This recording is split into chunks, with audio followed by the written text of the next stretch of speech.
Hello friends, मैं हूं ज्योति सिंह और आप देख रहे हैं सक्सेस पथ।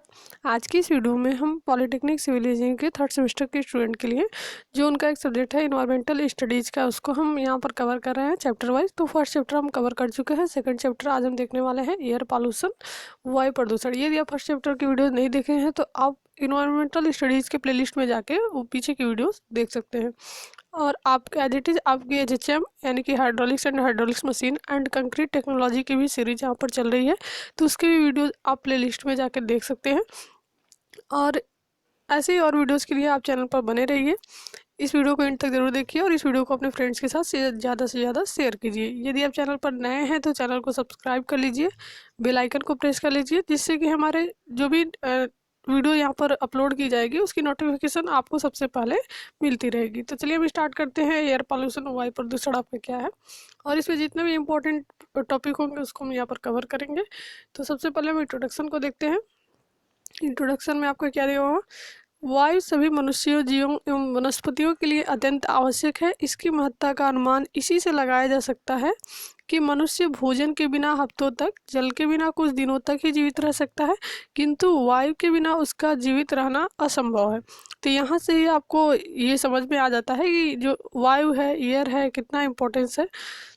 मनुष्य दिन भर में जो कुछ लेता है उसका 80% भाग वायु है। ज्ञातव्य है कि मनुष्य प्रतिदिन 22,000 बार सांस लेता है। इस प्रकार वह प्रत्येक दिन 16 केजी या 35 गैलन वायु ग्रहण करता है। वायु विभिन्न गैसों का मिश्रण है, जिसमें आपका नाइट्रोजन की मात्रा सर्वाधिक अर्थात 78% होती है, जबकि ऑक्सीजन की मात्रा 21% होती है और कार्बन डाइऑक्साइड की मात्रा 0.03% पाई जाती है। तथा शेष जो आपका होता है 0.97% में hydrogen, helium, argon, neon, krypton, xenon, ozone एवं जलवाष्प होती है। जो आपका वायु है, वायु में आपकी विभिन्न गैसों की उपरोक्त मात्रा उसे संतुलित बनाए रखती है। इनमें जरा सा भी अंतर आने पर यह असंतुलित हो जाती है और स्वास्थ्य के लिए हानिकारक साबित होती है। श्वसन के लिए ऑक्सीजन जरूरी है। जब कभी वायु में आपका carbon dioxide, carbon monoxide, sulphur dioxide, nitrogen के ऑक्साइडों की वृद्धि हो जाती है तो ऐसी जो वायु है उसको हम प्रदूषित वायु कहते हैं। तथा इस प्रकार के जो प्रदूषण होते हैं उसी को हम वायु प्रदूषण कहते हैं। तो ये आपके लिए जानना बहुत ज़रूरी है कि वायु प्रदूषण हम किसे कहते हैं और वायु हमारा प्रदूषित कैसे होती है, कब हम उसको कह सकते हैं कि वायु प्रदूषित है।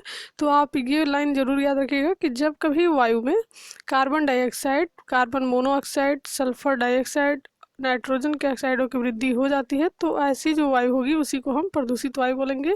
और इस प्रकार का जो प्रदूषण होता है, ये जो प्रदूषण का टाइप्स है उसको हम वायु प्रदूषण यानी कि एयर पॉल्यूशन बोलते हैं। अतः इसकी परिभाषा हम निम्न प्रकार दे सकते हैं।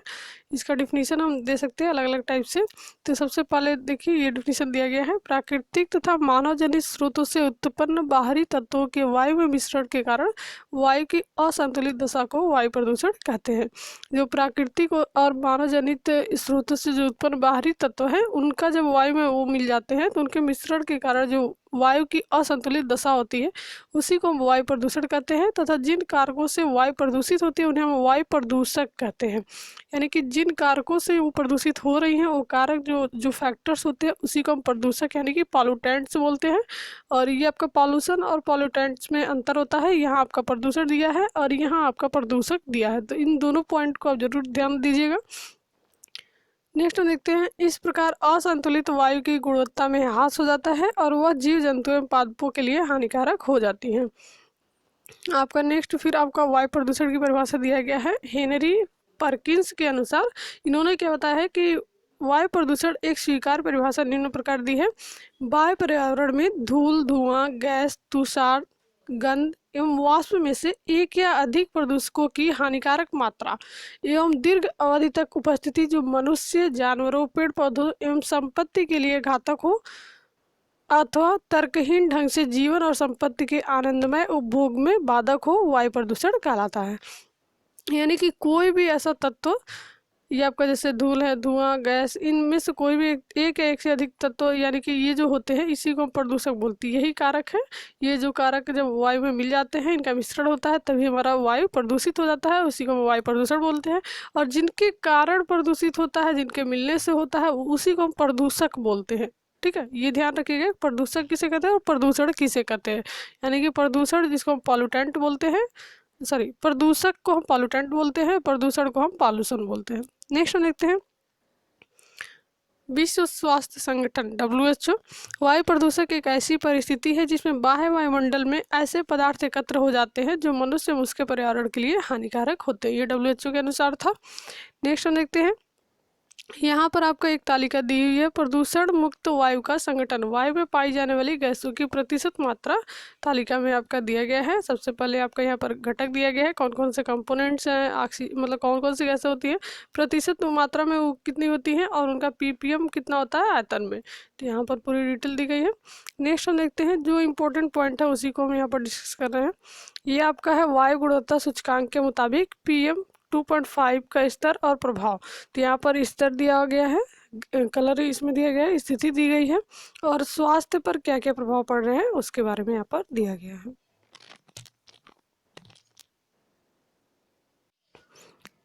नेक्स्ट हम देखते हैं वायु प्रदूषकों के प्रकार।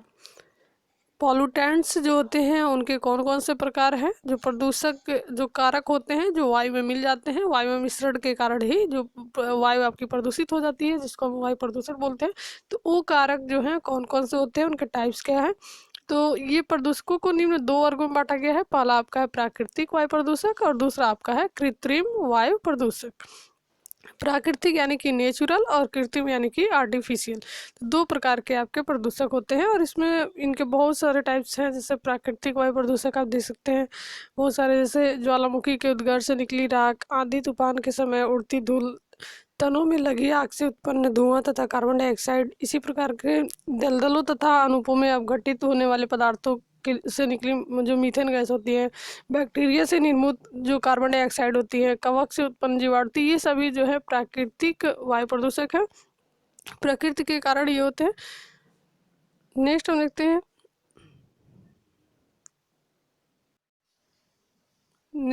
हैं, कि वायु प्रदूषण का जो प्रभाव होता है वो क्या क्या होता है, कि इफेक्ट्स ऑफ एयर पॉल्यूशन। वैसे सभी प्रकार के प्रदूषणों का प्रभाव खराब होता है, परंतु वायु प्रदूषण का जो प्रभाव है काफ़ी व्यापक है। अध्ययन की सुविधा की दृष्टि से वायु प्रदूषण के प्रभाव को निम्न वर्गों में वर्गीकृत कर सकते हैं। तो इनको अलग अलग कैटेगरी में डिवाइड कर दिए हैं कि इसके द्वारा जो आप है समझने में आसानी होगी कि वायु प्रदूषण का प्रभाव कैसे कैसे आपका होता है। तो सबसे पहला आपका है मानव स्वास्थ्य पर प्रभाव, फिर आपका है जीव जंतुओं पर प्रभाव, पेड़ पौधों एवं वनस्पतियों पर, जलवायु एवं मौसम पर, द्रव्यता पर, इमारतों पर और अन्य प्रभाव। तो ये अलग अलग कैटेगरी में हम इनको डिवाइड कर दिए हैं, जो भी वायु प्रदूषण के प्रभाव होते हैं कहाँ पर क्या प्रभाव पड़ता है। तो इसकी कैटेगरी के अकॉर्डिंग आपको समझने में आसानी हो जाती है। तो इसके बारे में आप लिख सकते हैं कि जब भी आपका वायु प्रदूषण का प्रभाव इफेक्ट्स ऑफ एयर पॉल्यूशन लिखना है तो आप इसके डिफिनीशन एंड जो भी टाइप्स हैं, जो भी वर्गीकरण इनका किया गया है, तो ये वर्गीकरण आप वहाँ पर नोट कर सकते हैं। यहाँ पर पूरी डिटेल दी गई है कि मानव स्वास्थ्य पर आपका कैसे प्रभाव पड़ता है वायु प्रदूषण का, फिर जीव जंतुओं पर कैसे प्रभाव पड़ता है, पेड़ पौधों वनस्पतियों पर कैसे प्रभाव पड़ेगा। तो पूरी डिटेल आप बुक से पढ़ लीजिएगा। यहाँ पर आप देख सकते हैं जलवायु मौसम पर प्रभाव, द्रव्यता पर प्रभाव, इमारतों पर प्रभाव, इमारतों पर भी वायु का प्रभाव पड़ता है। यहाँ पर हम देख लेते हैं वायु प्रदूषण में ऐतिहासिक इमारतें प्रभावित होती हैं क्योंकि वे विशेषकर संगमरमर की बनी होती हैं अथवा उनमें कांस्य का प्रयोग किया गया होता है। भारत में मथुरा रिफाइनरी की एसिड लपटों से ताजमहल एवं वहां के प्राचीन मंदिर प्रभावित हो रहे हैं। इंद्रप्रस्थ बिजली घर में प्रयुक्त कोयले की राख से लाल किले के पत्थर प्रभावित हो रहे हैं। ताजमहल पर विपरीत प्रभाव का कारण यह है कि मथुरा रिफाइनरी से जो धुआं निकलता है उसमें सल्फर डाइऑक्साइड की मात्रा अधिक होती है, जो वर्षा के जल के साथ अभिक्रिया कर सल्फ्यूरिक अम्ल में परिवर्तित हो जाती है और सल्फ्यूरिक अम्लों का संगमरमर पर विपरीत प्रभाव पड़ता है। तो जो भी आसपास के ऐसे उद्योग, जो भी आपकी इंडस्ट्री वगैरह है, तो उससे जो धुएं निकलते हैं वो आपके वायुमंडल में मिल जाते हैं। आपने तो देखा ही, अभी इसके पहले जो हम साइकिल देखे थे फर्स्ट चैप्टर में, तो उसमें पूरी डिटेल आप देख लिए थे कैसे कैसे बारिश होती है, फिर बादल कैसे बनते हैं। तो जो भी आपके धुएं निकलते हैं वो क्या वायुमंडल में जाके मिल जाते हैं, और वायुमंडल में फिर वो जब बादल बनते हैं तो फिर वो बारिश के रूप में यहाँ पृथ्वी पर वापस आ जाते हैं। तो इसके कारण जो होते हैं संगमरमर पर इनका विपरीत पड़ता है। जब ये धुएं वायुमंडल में मिल जाते हैं तो क्या होता है कि वर्षा जल के साथ अभिक्रिया करके सल्फ्यूरिक अम्ल में परिवर्तित हो जाते हैं, और ये सल्फ्यूरिक अम्ल जो है आपका संगमरमर पर, जो भी संगमरमर के बिल्डिंग्स बने हुए हैं, जो भी इमारतें बनी हुई हैं, तो उनमें ये विपरीत प्रभाव पड़ता है। तो और अदर भी जो भी आपके इफेक्ट्स हैं दिए गए हैं। तो वायु प्रदूषण को नियंत्रित करने के उपाय कौन कौन से हैं, कैसे हम इनको कंट्रोल कर सकते हैं, तो इसमें हम देखते हैं पहला आपका है कल कारखानों की चिमनियों की ऊंचाई अधिक होनी चाहिए। फिर आपका रेल यातायात में कोयले और डीजल के इंजनों के स्थान पर बिजली के इंजनों का प्रयोग किया जाए। जो भी आपके कोयले से और डीजल से रेल के इंजन चलते हैं तो वहाँ से भी धुएं वगैरह निकलते हैं, तो भी आपके वायुमंडल में ही जाके मिलते हैं, और फिर ये वायुमंडल में जो वायु होती है वो प्रदूषित हो जाती है। तो इसके स्थान पर बिजली के इंजनों का प्रयोग किया जाए तो आपका यहाँ पर प्रदूषण कम हो सकता है। नेक्स्ट हमारा है मोटर वाहनों का रख रखाव ठीक रखा जाए। कार्बोरेटर की सफाई पर कार्बन मोनोऑक्साइड का उत्सर्जन कम किया जा सकता है तथा लेड रहित पेट्रोल का ईंधन के रूप में प्रयोग किया जाए। नेक्स्ट हमारा है पुराने वाहनों के संचालन पर प्रतिबंध लगाया जाए क्योंकि उसमें वायु प्रदूषण ज़्यादा होता है। फिर हमारा घरों में सौर ऊर्जा चालक कुकरों का प्रयोग किया जाए, और फिर यूरो 1 और यूरो 2 मानकों का कड़ाई से पालन कराया जाए। तो ये यूरो क्या है इसके बारे में हम डिटेल देखेंगे। स्टैंडर्ड्स यहाँ पर देखिए, यूरो मानक, यूरो स्टैंडर्ड्स के बारे में दिया गया है, इसके बारे में हम डिटेल यहाँ पर देख रहे हैं। तो वायु की गुणवत्ता को निर्धारित करने के लिए उसमें सुधार करने के लिए यूरोपीय संघ द्वारा कुछ चालकों का, कुछ यहाँ पर देख सकते हैं मानकों का निर्धारण किया गया है जो यूरो मानक के रूप में जाने जाते हैं। जो भी मानक बनाए गए हैं वायु प्रदूषण से रिलेटेड, तो उसी को हम यूरो मानक के रूप में जानते हैं। यूरो यानी कि European union standards of passenger. Euro का पूरा फुल फॉर्म है, जो EURO आपको दिख रहा है, तो इसका पूरा फुल फॉर्म है European union standards of passenger. इसी का यूरो आपका संक्षिप्त रूप है। नेक्स्ट हम देख सकते हैं मोटर वाहनों से निकलने वाले धुएं से वायु प्रदूषण होता है, जिसे रोकने के लिए यूरोपीय संघ जो आपका है 1992 में यूरो फर्स्ट मानक और यूरो सेकेंड 1996 में तथा वर्ष 2000 में यूरो थर्ड मानक लागू किया गया। जो आपका यूरो फर्स्ट है 1992 में, यूरो सेकेंड आपका 1996 में, और वर्ष 2000 में यूरो थर्ड मानक लागू किया गया। वायु प्रदूषण रोकने के लिए इन मानकों का पालन आवश्यक है। इनके द्वारा जो मानक बनाए गए हैं, स्टैंडर्ड्स बनाए गए हैं, इनका पालन करना आवश्यक होता है। नेक्स्ट हम देखते हैं यूरो फर्स्ट में 3 तथा यूरो सेकंड में 4 प्रदूषक पदार्थों का वर्णन किया गया है। फर्स्ट में आपका 3 और सेकंड में आपके 4 प्रदूषक पदार्थों का वर्णन किया गया है। यूरो में 4 प्रदूषकों में कार्बन मोनो, प्रदूषक आपके क्या होते हैं, ये चीज़ समझना आपके लिए इम्पोर्टेंट है, ये पॉइंट समझना इम्पोर्टेंट है। प्रदूषक किसे कहते हैं, देखिए ये एक आपका होता है प्रदूषक जिसको हम पॉल्यूटेंट्स बोलते हैं, और दूसरा आपका होता है प्रदूषण जिसको हम पॉल्यूशन बोलते हैं। तो प्रदूषक और प्रदूषण, इनमें अंतर आपको पता होना चाहिए।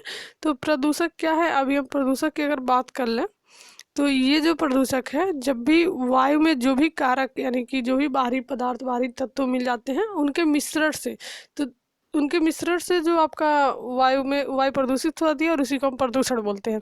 तो जब मिश्रण हो जाता है तो जो वायु प्रदूषित हो जाती है उसको हम प्रदूषण बोलते हैं, यानी कि इस पूरे प्रोसेस को हम प्रदूषण बोलते हैं। और जिसके कारण ये प्रदूषण होता है, जो तत्व मिलते हैं, बाहरी तत्व जो भी कारक होते हैं, तो उसी को हम प्रदूषक बोलते हैं। जो अलग अलग तत्व बाहरी मिल जाते हैं और जिसके कारण ये प्रदूषण उत्पन्न होता है, उसी को हम प्रदूषक बोलते हैं। तो ये दोनों पॉइंट आप याद रखेंगे, प्रदूषक और प्रदूषण में अंतर है आपका।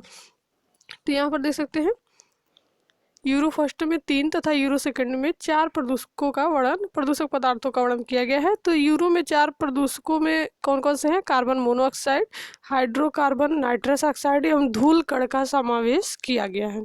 धूल कण की गणना यूरो थर्ड में भी की जाती है, और यह केवल डीजल चालित वाहनों के लिए, ये केवल डीजल चालित वाहनों के लिए है। यूरो फर्स्ट और यूरो सेकंड दोनों ही मानकों में सीसा रहित ईंधन का उपयोग किया जाना अनिवार्य है, यानी कि लेड रहित जो आपका ईंधन है उसका प्रयोग करना है आपको।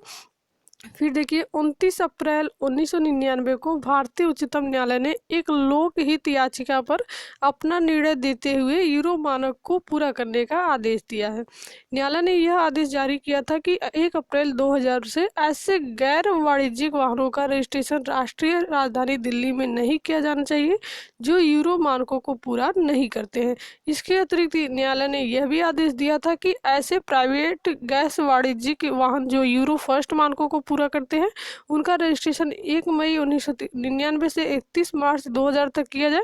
उच्चतम न्यायालय ने डीजल चालित वाहनों के लिए 250 वाहन प्रति माह की जो सीमा निर्धारित की थी उससे हटा लिया गया है। इसके अतिरिक्त यह संपीड़ित प्राकृतिक गैस से चलने वाली वाहनों पर नहीं लगाया गया। एक आपकी सीएनजी भी चलती है, सीएनजी के द्वारा जो गाड़ियाँ चलाई जाती है गैस के द्वारा, तो वो आपका सही होता है, उससे ज़्यादा प्रदूषण आपका नहीं उत्पन्न होता है। तो बड़े बड़े शहरों में वही सारी गाड़ियाँ चलती हैं, इन पर रोक लगी हुई है जो भी डीजल और पेट्रोल से गाड़ियाँ चलती हैं। तो यहाँ पर आप देख सकते हैं जो भी मानक बनाए गए हैं उनके अकॉर्डिंग आपको चलना है। यदि आप नहीं चलेंगे तो फिर आपको परमिशन वहाँ पर नहीं मिलता है। तो ये सारे उच्चतम न्यायालय के द्वारा ये आदेश आया था, तो इसके बारे में यहाँ पर डिटेल दिया गया है। नेक्स्ट हम देखते हैं, यहाँ पर देख सकते हैं मारुति उद्योग लिमिटेड के वाहन यूरो फर्स्ट के मानकों को पूरा नहीं करते थे, इसलिए राष्ट्रीय राजधानी दिल्ली में 1 मई 1999 से उनका रजिस्ट्रेशन प्रतिबंधित हो गया। ज्ञातव्य है कि यूरो सेकंड के मानकों को पूरा करने के लिए उच्चतम न्यायालय द्वारा सन 2005 निर्धारित किया गया था, जिसे बाद में 1 अप्रैल 2000 निर्धारित कर दिया गया। उल्लेखनीय है कि मार्टिज कारों का उत्पादन करने वाली देवू कंपनी ने दावा किया था कि उसकी कार यूरो सेकंड के मानकों को पूरा करती है। टाटा कंपनी ने भी दावा किया था कि उसकी इंडिका कार जो यूरो फर्स्ट के मानकों को पूरा करती है। इसी क्रम में सेंट्रो का उत्पादन करने वाली हुंडई जो आपकी मोटर इंडिया लिमिटेड ने मई 1999 तक यूरो सेकंड मानकों को पूरा करने वाले वाहनों के उत्पादन का लक्ष्य रखा था। इसी प्रकार मारुति उद्योग लिमिटेड ने जून 1999 से यूरो फर्स्ट के मानकों को पूरा करने की घोषणा की थी। यानी कि जो भी कंपनी इन मानकों को पूरा करेगी, जो भी मानक आपके स्टैंडर्ड बनाए गए हैं यूरो के अंतर्गत, तभी आपको परमिशन मिलेगी। तो इस प्रकार से ये सारे डिटेल्स थे यूरो के बारे में। आप समझ गए होंगे कि यूरो आपका क्या है, यूरो का फुल फॉर्म भी आपको बताया गया है। तो ये सारी चीज़ें थी, स्टैंडर्ड जो भी बनाया गया उसको फॉलो करना जरूरी है, इससे हम प्रदूषण को कम कर सकते हैं।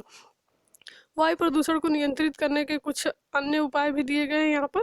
जैसे आपका देख सकते हैं, फर्स्ट आपका है ओजोन परत को क्षतिग्रस्त करने वाले क्लोरोफ्लोरोकार्बन आपका देख सकते हैं कि उत्पादन एवं उद्योग पर कटौती की जानी चाहिए। दूसरा आपका पॉइंट है कारखानों की चिमनियों में बैग फिल्टर का उपयोग किया जाना चाहिए, जिससे धुएं से निकलने वाली काली एवं कणिका में पदार्थ चिमनी के नीचे बैठ जाए तथा गैस फिल्टर से होकर निकल जाए। तो ये भी आपका सही है, आप इसके द्वारा भी प्रदूषण कम कर सकते हैं। जो भी कारखानों और चिमनियों से धुएं निकलते हैं, अगर बैग होंगे तो बैग फिल्टर से जो भी उनके कण होंगे धुएं धूल के काले के, तो वो आपके चिमनी के अंदर ही बैठ जाएंगे। केवल आपका फिल्टर होके जो धुआं है वही वायुमंडल में जाके मिलेगा, तो उससे ज़्यादा प्रभाव आपका नहीं पड़ेगा। और उसके साथ साथ जो कालिक और जो भी धुएं के कालिक होती हैं और जो भी कणिका में पदार्थ होती है, ये साथ साथ में जब वायुमंडल में जाती है तो वहाँ से आपका प्रदूषण ज़्यादा फैलता है। नेक्स्ट हम देखते हैं, विभिन्न उद्योगों से निकलने वाले 50 माइक्रोमीटर से बड़े आकार के कणिकामय पदार्थों को फिल्टर करने के लिए अनेक प्रकार के उपकरणों का प्रयोग किया जाना चाहिए, और ये उपकरण अग्र प्रकार के हैं। तो यहाँ पर आप देख सकते हैं।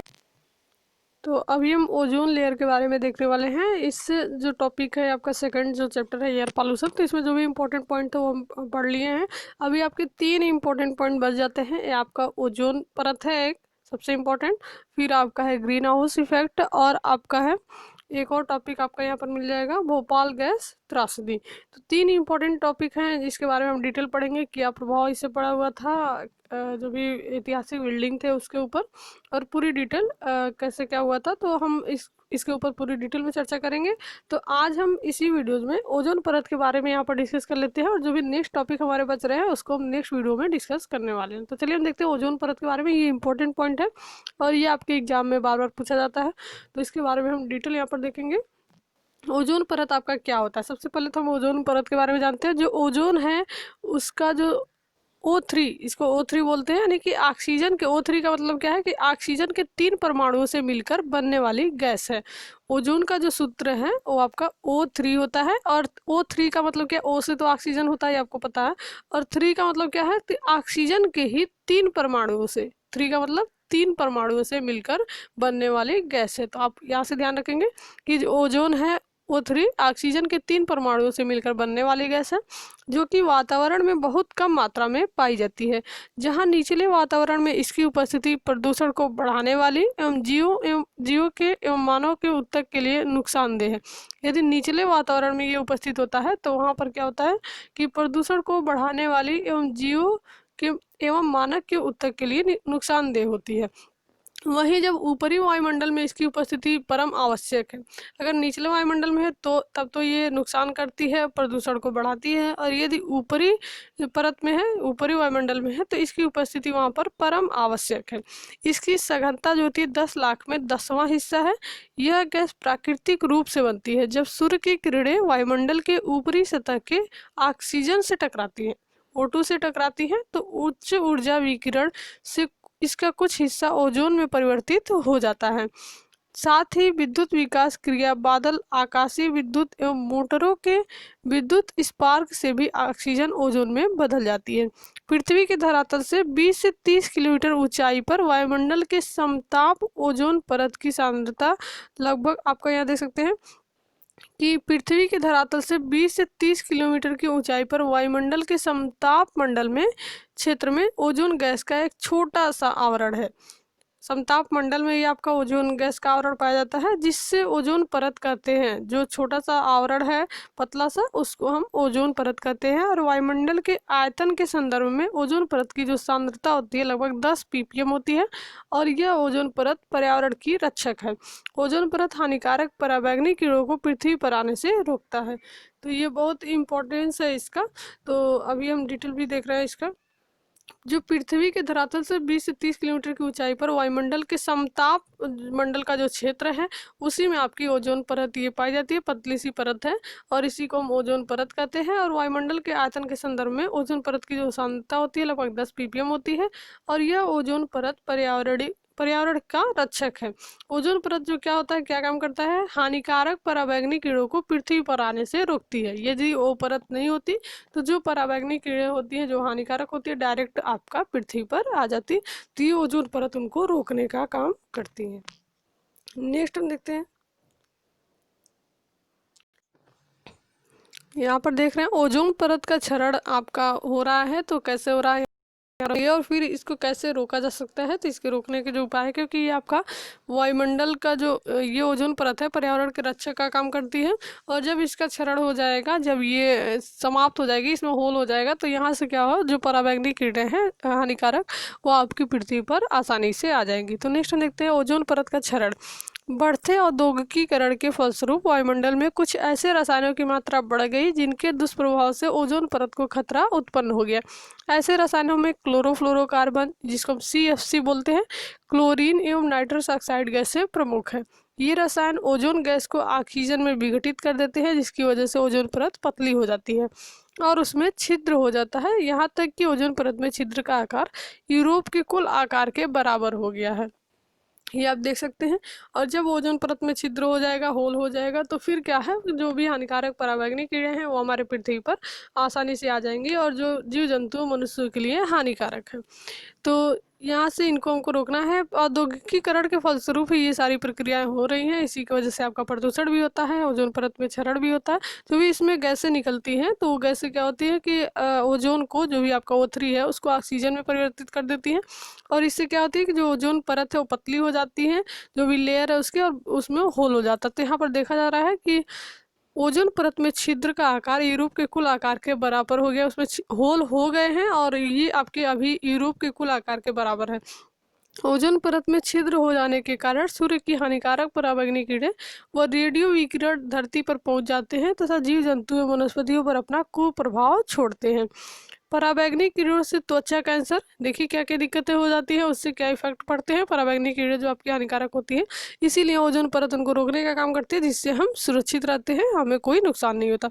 तो पराबैंगनी किरणों से जो आपका होता है त्वचा कैंसर या मोतियाबिंद आदि बीमारियों का खतरा बनता है।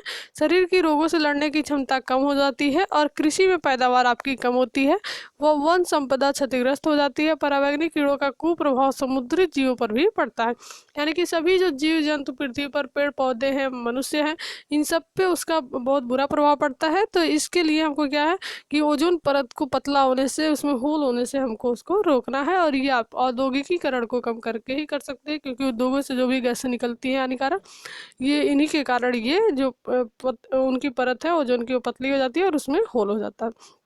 नेक्स्ट हम देखते हैं ओजोन परत के संरक्षण के उपाय। ओजोन परत के बारे में आपका एग्जाम में डिटेल में लिखने के लिए आता है कि इसके ऊपर आप विस्तृत जो भी है वर्णन कीजिए इसका।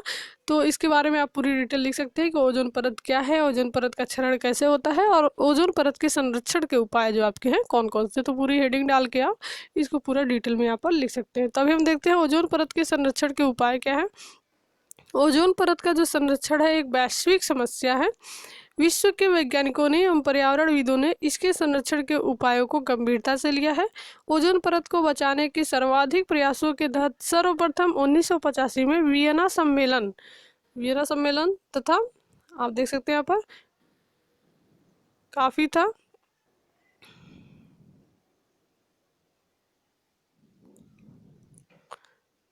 तो इसके द्वारा एक सम्मेलन हुआ था ओजोन परत के संरक्षण के उपाय के लिए, और उसके अंतर्गत जो भी उपाय थे उसको किए गए थे। तो ऐसे ही आपका ये होता रहता है। तो आपको ओजोन परत के जो भी आपका क्षरण होता है उससे बचाने के लिए उद्योगों से जो गैसें निकलती हैं उसको हमको कुछ उसी का उपाय करना है, जिससे हमारी जो ओजोन परत है उसमें होल ना हो, उसकी परत जो आपकी है पतली ना हो। चलिए हम नेक्स्ट टॉपिक को देखते हैं। नेक्स्ट क्या था, वायु प्रदूषण का ऐतिहासिक संरचनाओं पर प्रभाव। यहाँ पर आप देख सकते हैं एक तालिका दी गई है, वायु प्रदूषण त्रासदियाँ एवं त्रासदियों का जो तालिका है, जो भी त्रासदी वायु प्रदूषण के द्वारा हुई है अभी तक, उसकी एक तालिका है। इसमें आपका समय दिया गया है, कब हुआ था, स्थान और मृत्यु जो प्रभावित लोग हुए थे इससे, उसकी दर दी गई है। तो आपका देख सकते हैं दिसंबर 1930 में एक वायु प्रदूषण की त्रासदी हुई थी, जो आपका कहाँ हुआ था, म्यूज वैली बेल्जियम में हुआ था, और इससे टोटल 63 लोग प्रभावित हुए थे। फिर आपका हुआ था अक्टूबर 1948 में, जो आपका डोनोरा यानी कि पेंसिल्वेनिया जो आपका एक जगह है, वहाँ पर 20 लोग प्रभावित हुए थे। नवंबर 1950 में आपका मैक्सिको में हुआ था, जहाँ पर 22 लोग प्रभावित हुए थे। इसी प्रकार से दिसंबर 1952 में आपका लंदन में हुआ था, जिसमें 4000 लोग प्रभावित हुए थे, मृत्यु हुई थी उनकी। और दिसंबर 1953 में ही न्यूयॉर्क में हुआ था, जिसमें 220 लोग प्रभावित हुए थे। जनवरी 1956 में आपका लंदन में हुआ था, जिसमें 1000 लोग प्रभावित हुए थे। ये आपकी वायु त्रासदियाँ हैं। फिर आपका है दिसंबर 1957 में भी आपका लंदन में हुआ था, जिसमें 750 लोग प्रभावित हुए थे। इसी प्रकार से दिसंबर 1962 में आपका लंदन में हुआ था, जिसमें 700 लोग। और जनवरी 1963 में न्यूयॉर्क में हुआ था, जिसमें 300 लोग प्रभावित हुए थे। और नवंबर 1966 में न्यूयॉर्क में हुआ था, जिसमें 168 लोग प्रभावित हुए थे। और दिसंबर 1984 में आपका भोपाल में हुआ था, जो इंडिया में है, और इसमें 20,000 लोग प्रभावित हुए थे।